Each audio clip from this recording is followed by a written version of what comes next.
Assalamu alaikum. A'udhu billahi minash shaitanir rajim. Bismillahir rahmanir rahim. I thank Allah for blessing us with an opportunity to meet again in Jummah, the gathering declared for the sake of Allah.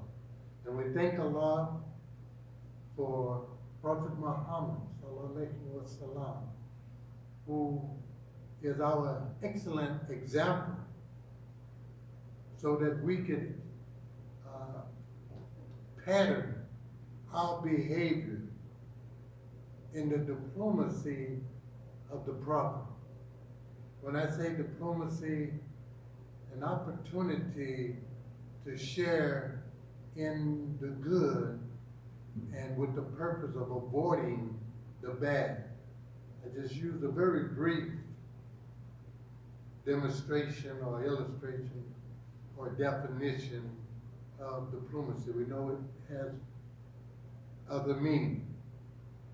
And today, inshallah, for Jummah, I'd like to focus again on prayer, because you and I both know this is definitely the need for humanity in order to survive, especially in these times when we are threatened with many little obstacles. One of the more common ones, as you know, going on right now in this 2020 is COVID-19. So today, I asked Allah to guide our hearts and minds so that we can see the benefits of prayer, and that we don't take for granted an opportunity to pray to Allah, because we were blessed with a messenger in our midst. And this messenger I'm going to refer to as Imam Muhammad, as well as other Imams sincere to try to deliver the truth that they have read and studied from the Quran. In so doing, Imam Muhammad, he told us, and not only told us and illustrated and demonstrated, but he even prepared a booklet concerning prayer. And I'd like to share with you for just a few moments the importance, the significance of us taking it serious about prayer. He said prayer in Al-Islam has a form and a spirit. It is observed in the form of physical and conscious acts of worship involving both the mind and the body. And its spirit lives in the hearts of the believers. To keep the spirit of prayer alive, an outward form is essential. This outward form of prayer is actually not an end in itself, but a means to purify oneself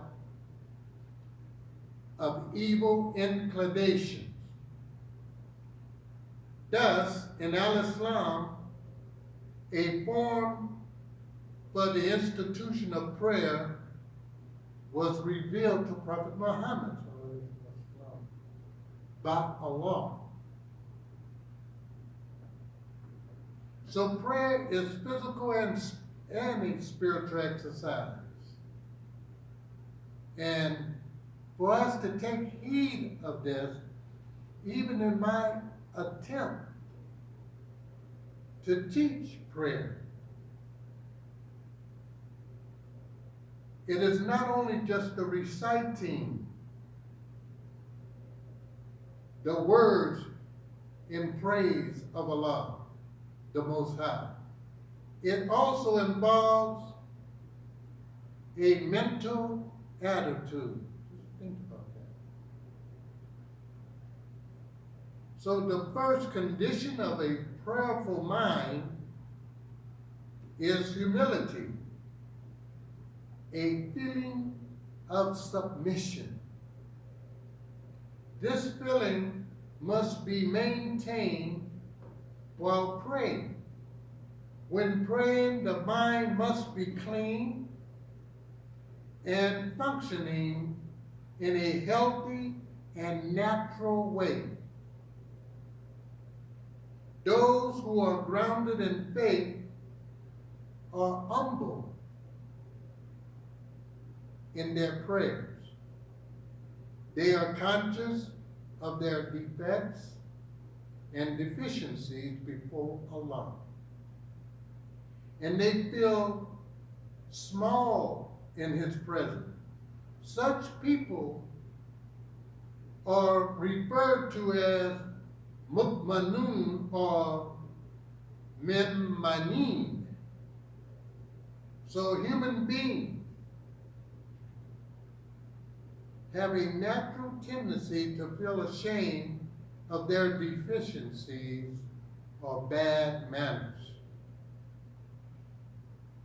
An example, when a young girl or boy does something unbecoming in the presence of their parents or other grown-ups, they usually blush or show signs of shyness or fear.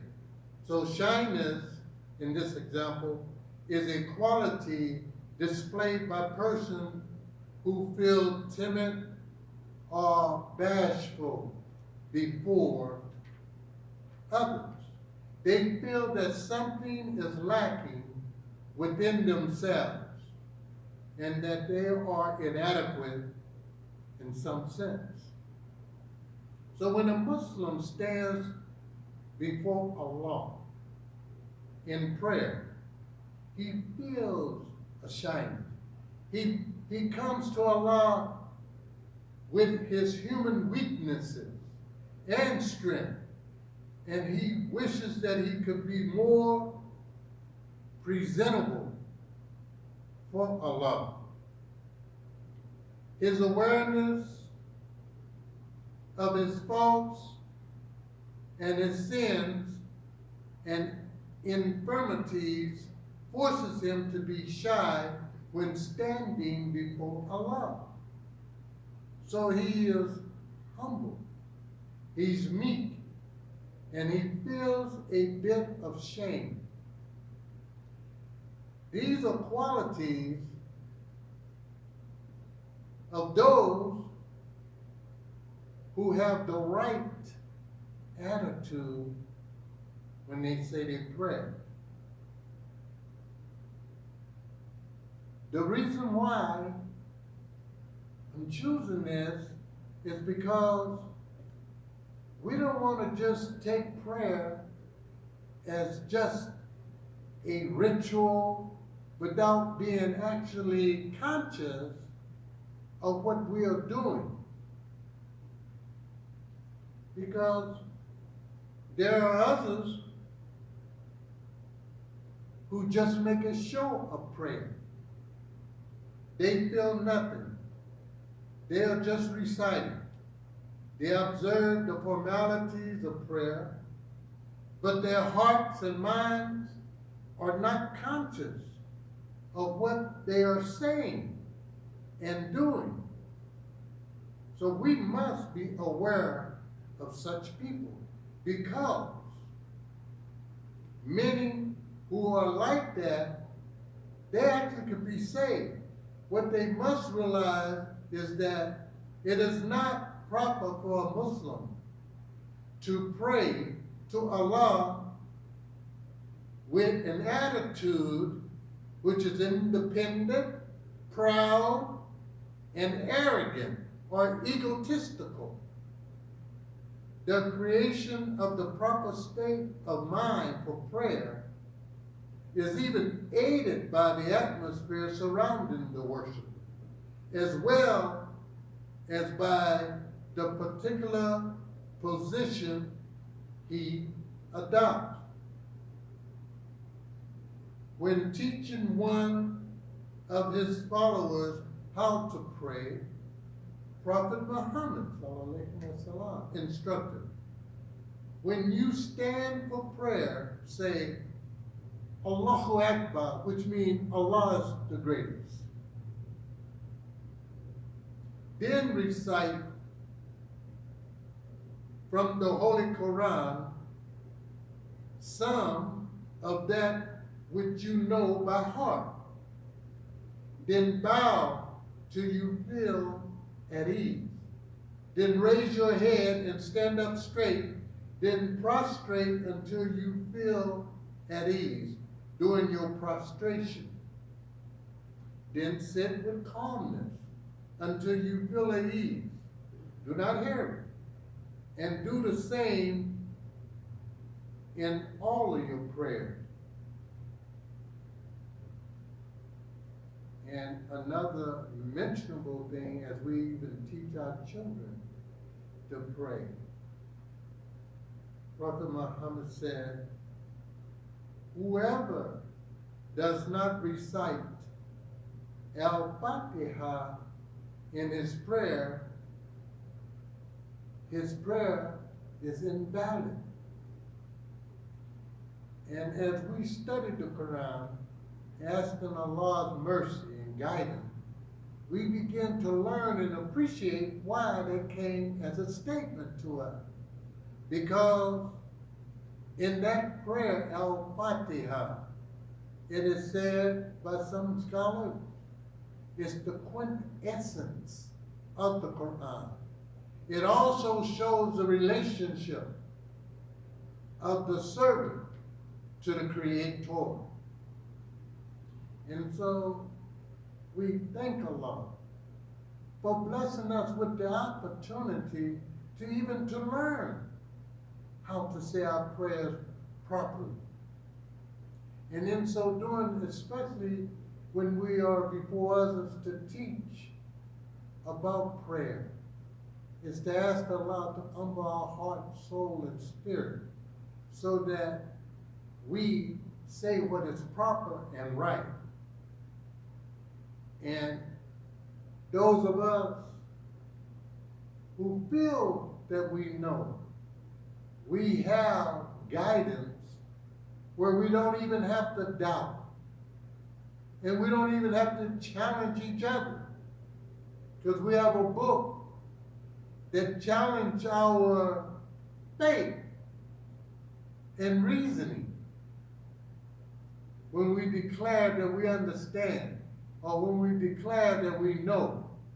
Because in the Quran last week we spoke of the spider and the spider's house, you know, like the spider web, look ever so flimsy.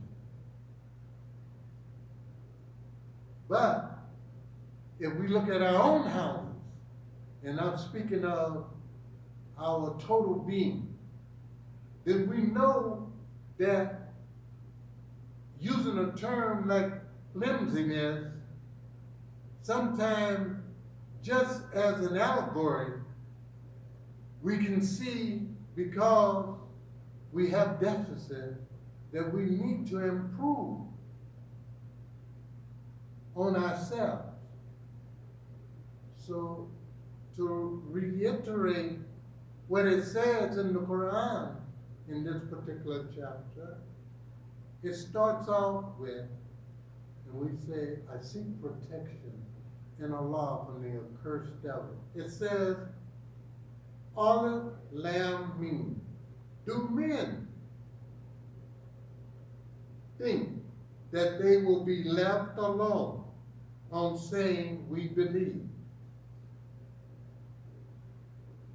and that they will not be tested. We did test those before them, and Allah will certainly know those who are true from those that are false. Do those who practice and think that they will outstrip us? It says, evil is their judgment. So, for those whose hopes are in the meeting with Allah, the term appointed by Allah is surely coming. And He hears and knows all things. So if they strive with might and main, they do so for their own souls. For Allah is free of all needs from all creation. Just think about that. Sometimes when man grows in knowledge, he may forget and become a little arrogant and think of himself as self-sufficient, or think of himself that he knows, that now he have made it. And that sometimes become a prerequisite for failure. Not necessarily in what he's doing for his education or his discoveries or his ability to become wealthy, but in his human heart, in his spiritual and mental attitude toward prayer. This is a reminder that when Allah says, does man think he'll be left aimless, without purpose? It is to give conscience a thought that no matter where and how much we have achieved in life, we should be very thankful to the grantor of that type of success. And we should humble ourselves and become servants far greater than just ordinary. Because it says, to whom much is given, much is expected. So that it kind of cultures our attitude from being arrogant or thinking that we are the best. So that thought for us, inshallah, is to humble ourselves and give thanks to Allah who created for us these opportunities to study this creation and to benefit from it.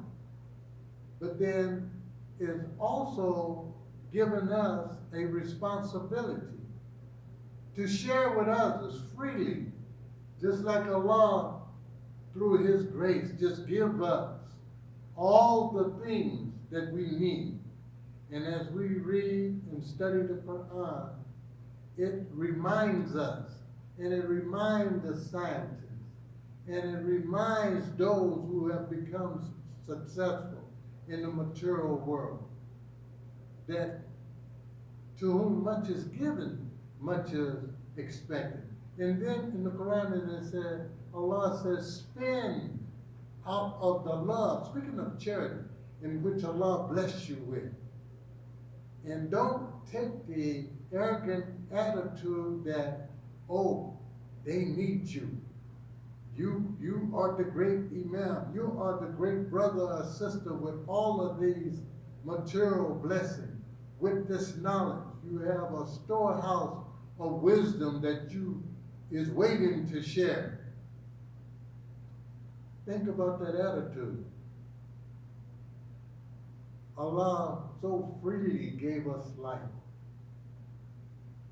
And throughout the periods of time, through the ages, or some say through the tokens of time, we learn to appreciate that in order to sustain ourselves, Allah has already put the material resources here for us.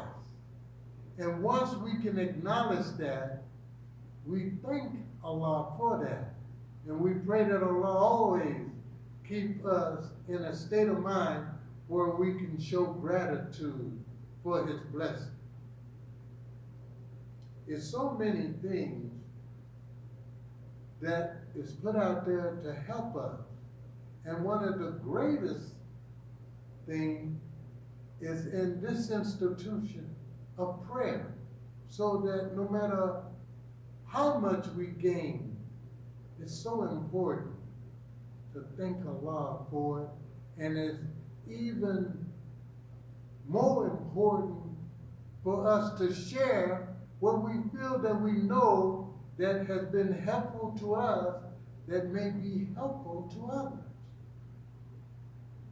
So, brothers and sisters, that'll conclude the first part of the football, to be thankful and to thank Allah for Prophet Muhammad sallallahu and all of the messengers that came to us in this community life to try to help us, to teach us the importance and the significance of prayer, so that when we truly start saying our prayers right, we humble ourselves before Allah, and we ask Him to protect us from the whispers of the devil, from the whispers of Satan that try to create in us, oh, I'm better than you, oh, I know how to do this best, and forgetting that it's Allah who caused us to even have the ability to think.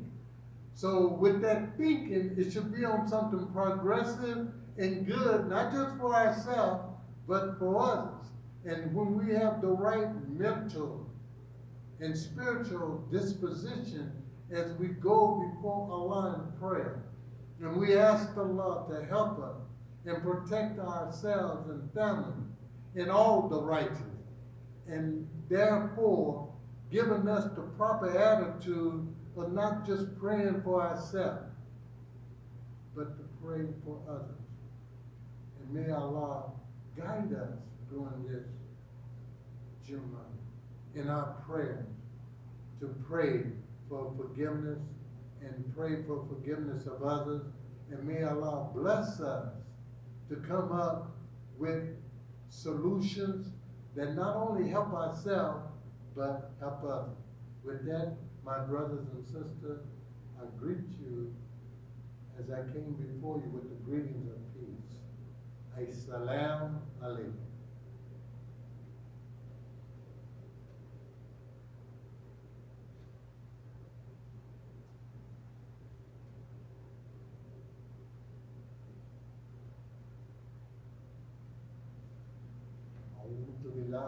من الشيطان الرجيم بسم الله الرحمن الرحيم الحمد لله رب العالمين والرحمن الرحيم مالك يوم الدين إياك نعبد وإياك نستعين اهدنا الصراط المستقيم صراط الذين أنعمت عليهم غير المغضوب عليهم ولا الضالين.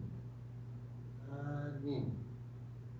And for the listening audience, this is a prayer said by Muslims all over the world. A prayer that we share with you. And we ask Allah that we all benefit from this prayer. And we ask Allah that He open up our conscience to appreciate what we are saying in the prayer. and that we don't take for granted that this is something just ritualistic, but that we do take for granted that this is something that saves our life. And when I say take for granted, take it with the proper attitude of saying, Alhamdulillah, Rabbil Alameen. So in translating Al-Fatiha for our general listening, let us all listen to it. Because within listening, Allah knows the sincerity of those who recite Al-Fatiha. And so in translating it, it says, with the name Allah, most gracious, most merciful. Praise be to Allah, the cherisher and sustainer of the world. Most gracious, most merciful, master of the day of judgment. You do we worship, and your aid we seek. Show us the straight way, the way of those on whom you have bestowed your grace, those whose portion is not rare, and who go not astray. We say, Alhamdulillah, Rabbil Alameen. So in closing out the second portion of this, it's so important not to be lengthy, but to have substance in what we are saying when we are saying our prayer, so that we ask Allah to protect us and protect others. And that when we claim that we are here for community development, that our claims are made true by our intentions of what we do. Because during this COVID-19 of this coronavirus here in Arizona, the latest statistics show that the virus is rising. But we shouldn't fear that as much as we should fear losing the favor of Allah. And one of the easiest ways to lose the favor of Allah is for us to forget our prayers, to ask Allah to bless us during these times, to do the things that are required in order to help establish a healthy community environment. Like making it real simple, cleaning up. Clean up the restroom. Clean up the areas where we offer the public to come and we serve them food. Take time to make sure what Allah blessed us with, that it's not destroyed by envy and jealousy, by corrupt minds that in our absence come to destroy what Allah blessed us with. Because it says it's the believers that maintain the masjid, keep it up. And we know something that I don't over teach on, but you can read and study. It's zakat, or charity.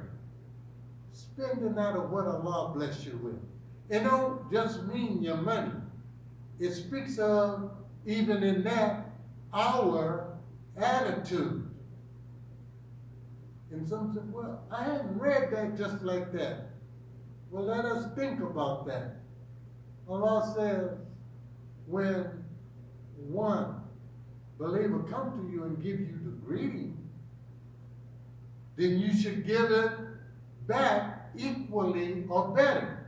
That's a construction of our attitude toward how we are to present ourselves. Not just by ourselves, but how Allah wants us to improve relationship. See, sometimes we think we have the blueprint on how to make things right, but it's not. That blueprint comes to everyone equally by one thing: being obedient to Allah and asking Allah, so, oh Allah, bless me to fulfill my obligation. Bless me to give in charity. Bless me to be an example of what I'm teaching. And have mercy on me, and have mercy on those that you have blessed throughout their lives to have things that they can offer of good. And let us all come together as in a race to do something worthwhile. And we will freely give of the things that Allah blessed us with. And that includes education. Because after these things subside, like this virus and other things that kind of hold us back. And here in Arizona, it's very hot. It get up to 112, 115. Some of you been around here when it scaled 122 degrees Fahrenheit. But I recall working one day out in the garden area, just trying to clean up. And I said, wow, it's hot out here. And we just happened to have a beloved sister, an elder, who heard me, and she said, yeah, it's hot out here, but just think, hell is much hotter. And I just smiled how that charitable thought to remind me, no matter what we go through, if we go through it with inshallah, or Bismillahir Rahmanir Rahim, and we also say, A'udhu billahi minash shaitanir rajim. We seek Allah protection from those evil thoughts that'll help us to get the true benefits of our efforts. And I thank Allah for our elders, because I know you probably have read also. It said, go to those before you, while our elders who's trying to live the best way they can what is given as instructions in this Quran. They are excellent counseling, excellent examples for us to improve our life. The purpose of the parent is to teach those children to grow up so they can also learn the proper behavior. And as you see, and I see and experience the demonstration that coined the expression, Black Lives Matter. Before Allah, all lives matter. But in particular situation, there are times when emphasis have to be put in areas where there have been a great neglect in respect what Allah created, the different cultures.